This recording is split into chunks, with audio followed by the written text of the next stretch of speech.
अमृता, आज मेरी मीटिंग है। बताया था ना। फिर यह पीली शर्ट क्यों निकालती हो? तुम व्हाइट शर्ट दो ना। वह बिल्कुल नहीं है। और यह पीली नहीं, क्रीम कलर है। विवेक, मुझे लगा ब्लैक ट्राउजर पर अच्छी लगेगी। कह दिया ना। मुझे व्हाइट शर्ट ही चाहिए। विवेक ने इतनी जोर से कहा कि सकपकाकर अमृता शर्ट निकालने चली गई। विवेक के निकालने के बाद अमृता सोफे पर बैठकर सोच रही थी। इतने में अमृता के ससुर जी आते हैं। बोलते हैं, क्या हुआ बहू, परेशान दिख रही हो?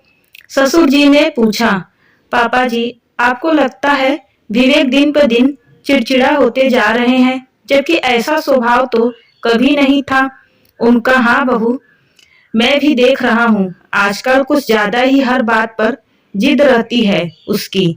मतलब यही खाऊंगा, यही पहन लूंगा, यही करूंगा, ऐसा तो वह कभी नहीं था। प्रशांत जिद्दी था, पर विवेक तो हमेशा शांत रहने वाला लड़का था। नहीं तो मैं अकेले दोनों को पाल पाता। कोई बात नहीं, मैं उससे बात करूंगा। ससुर जी भी अमृता से सहमत दिखे। काम करने के बाद सोचा, थोड़ा विवेक से बात कर उन्हें बाहर ले जाकर देखती हूँ, शायद उनका मूड अच्छा हो जाए। उनकी हाल से कारण ही पता चल जाएगा। विवेक फ्री हैं? आप मीटिंग हो गई? अमृता ने विवेक पर फोन पर पूछा। हाँ बोलो ना, अभी अभी खत्म हुई है। अभी आधे घंटे में फ्री ही हूँ। विवेक का स्वर एकदम शांत और मधुर था। वह मैं क्या कर रही थी? बड़े दिनों से हम कहीं घूमने नहीं गए। आप ऑफिस से थोड़ी जल्दी आ जाते, तुम भी घूम लेते और थोड़ी वो शॉपिंग भी कर लेते। अमृता ने कहा। विवेक बोले, पहले यह बताओ, शॉपिंग करनी है या घूमना है? थोड़ा उखड़ गया। अमृता बोली, क्यों, दोनों नहीं कर सकते साथ में? विवेक बोला, नहीं, अगर सिर्फ घूमने हैं तो मैं तैयार हूँ, और अगर शॉपिंग करनी है तो अपनी सहेलियों के साथ चली जाओ, और वीडियो कॉल पर मम्मी जी भी, भाभी और बहन तो होंगी। इतना कहकर विवेक ने फोन रख दिया। अमृता सोचने लगी, अच्छा यह है कारण है विवेक की नाराजगी का। अमृता को पता चल गया था। दरअसल अमृता के ससुराल में उसके ससुर, पति और देवर ही थे, और शादी को भी बहुत ज्यादा वक्त नहीं हुआ था। ससुर देवर भी बहुत अच्छे थे, और विवेक तो एक आदर्श पति था ही, घर स्त्री विहीन था। पर अमृता के आ जाने से सबको बहुत अच्छा लगने लगा था। सब अपनी अपनी ओर से अमृता को खुश रखने की कोशिश करते। विवेक अक्सर अमृता को घुमाने ले जाता, खुशी खुशी उसकी पसंद की चीज खरीदता था। बात खुशहाल चल रही थी जिंदगी अमृता की। शादी के 1.5 साल बाद उसके भाई की शादी थी। 10 दिन पहले गई। अमृता को जी भर कर शॉपिंग कराई विवेक ने, और सारे कपड़े खरीदने से पसंद करने में उसकी मदद। खुद अमृता ने भी अपने लिए ढेर सारे कपड़े खरीदे, विवेक की ही पसंद के। खुशी खुशी सब कुछ ले देकर गई। अमृता अपने पसंद नहीं आए, यही नहीं, उसकी एक सहेली ने भी किसी फंक्शन में उसे टोक दिया। क्या अमृता, तेरी पसंद को क्या हो गया? कैसा लहंगा डाल रखा है, कुछ ढंग का पहन लेती। भाई की शादी से लौट कर आई अमृता अब विवेक की पसंद की चीजों से कतरने लगी थी। अगर विवेक के साथ शॉपिंग पर जाती थी तो या तो सहेलियों के या मायके वाले को वीडियो कॉल पर दिखाकर कपड़े लेती, या फिर कोई ना तो होता तो घर जाकर सबको पिक भेजती। सबने अच्छा कहा तो ठीक, वरना वापस करती। मतलब अगर विवेक की पसंद की चीज उसे पसंद भी आती, और अगर दूसरे का डेट अच्छा नहीं है तो वह उसी की बात मान लेती। विवेक एक दिन अपनी पसंद से एक कुर्ता ला दिया अमृता के लिए। उसने तुरंत सबको पिक भेजी, पर किसी को पसंद नहीं आया। विवेक, उसे वापस कर दीजिए, किसी दिन मैं साथ चलूंगी, फिर ले लेंगे। रख लो अमृता, बहुत प्यार से लाया, पसंद नहीं तो बाहर पहन कर मत जाना, मेरे लिए ही पहन लेना घर में। अरे घर में कैसे, इतना महंगा कुर्ता मैंने कहा ना, आप वापस कर दो, दूसरा ले लेंगे। सबने कहा, इसका कलर ही नहीं, वर्क भी बेकार सा लग रहा है।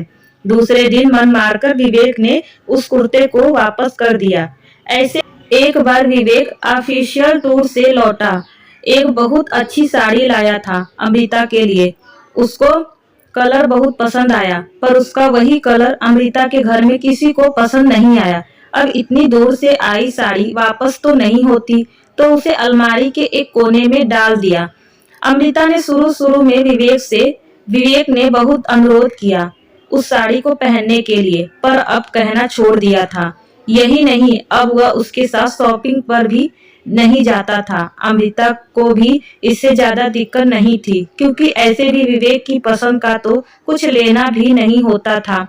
अब उसे और अपनी ही नहीं, विवेक की चीज भी वह सबसे डिस्कस करके ही लेने लगी थी। तो किसी भी इंसान को बुरा लगा वाजिब ही है, पर विवेक को यह बात कहनी चाहिए थी मुझसे। मन में क्यों रखा? भला मैं हमेशा सही रहूं जरूरी है क्या? उन्हें समझना चाहिए था मुझे, पर अब यह स्थिति मेरे कारण आई है तो मैं ही ठीक करूंगी। इस मन ही मन अमृता ने सोचा। इधर बहू बेटे की अनबन को देखकर ससुर जी भी परेशान थे। वह अपने मित्रों से मिलते जुलते विवेक के ऑफिस खत्म होने के समय उसके पास पहुंच गए।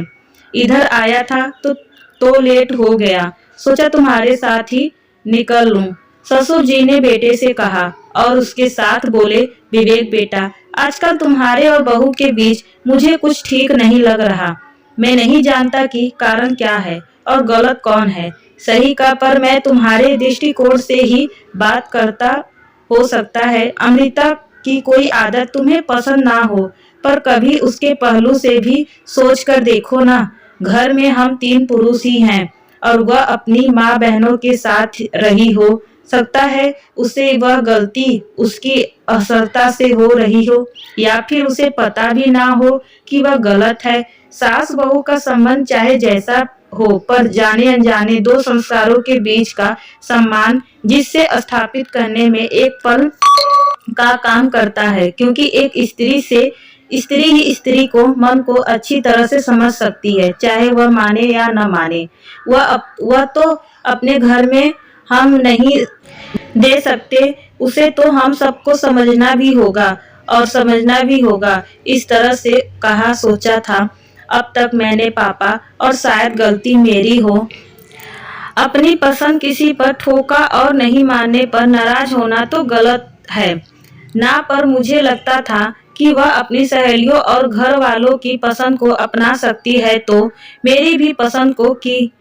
तुमने कभी बात की उस संदर्भ में? नहीं तो बात करो और सुलझाओ। झगड़ा करने से, मुंह फुलाने से और ताना कसने से समस्या हल नहीं होती, बात करने से होती है। विवेक के पापा जी बोले से पूरी तरह से सहमत दिखा विवेक। तभी पापा जी को सीमित गेट पर अपना एक मित्र दिख गया तो वह वहीं उतर गए। डोरबेल बजी ही अमृता ने झट से दरवाजा खोल दिया और उसने वही साड़ी पहनी थी जो विवेक ने ऑफिशियल टूर से लाकर दी थी। हल्के मेकअप में वह बहुत अच्छी लग रही थी। श्रीमती जी, वह 8वां आश्चर्य कैसे? वह तो छोड़ो, आप यह बताओ कैसी लग रही हूँ? बहुत सुंदर, मेरा तो दिल खुश हो गया। शॉपिंग बिल्कुल चलेंगे। विवेक की तुरंत ही सहमति से थोड़ी आश्चर्यचकित हुई अमृता, पर फिर खुद बोली, आज सारी शॉपिंग आपकी पसंद से, वीडियो कॉल सभी नहीं, पिक भी नहीं। नहीं कोई नहीं, सलाह लेना चाहो तो ले लेना। मैं मानता हूँ कि हो सकता है कमी मेरी पसंद में ही हो। नहीं, ऐसा नहीं है, आपकी पसंद की हुई चीज मुझे भी पसंद आती है, पर जब कोई उसे बुरा बोल देता था तो मुझे अच्छा नहीं लगता था। इसीलिए सलाह लेने पर अब अपने और आपके लिए किसी के सलाह नहीं लूंगी। आप है ना मेरे दर पर, आपके चेहरे पर छल के प्यार से मुझे पता चल जाएगा कि मैं अच्छी लग रही हूँ या नहीं। हाँ, किसी से और की खातिर खरीदना हुआ तो उनसे पूछ लूंगी। आखिर दुल्हन तो आपकी हो ना, अपने मायके वाले की तो नहीं। कहकर अमृता ने आंख मटमटाई तो विवेक जोरों से हंस पड़ा और उसकी तरफ बढ़ गया। दोस्तों, कहानी आपको कैसी लगी हमें कमेंट में जरूर बताइएगा। फिर मिलती हूँ आपसे एक नई कहानी के साथ। तब तक के लिए हमारे चैनल को सब्सक्राइब, वीडियो को लाइक शेयर करना ना भूलिएगा। धन्यवाद दोस्तों।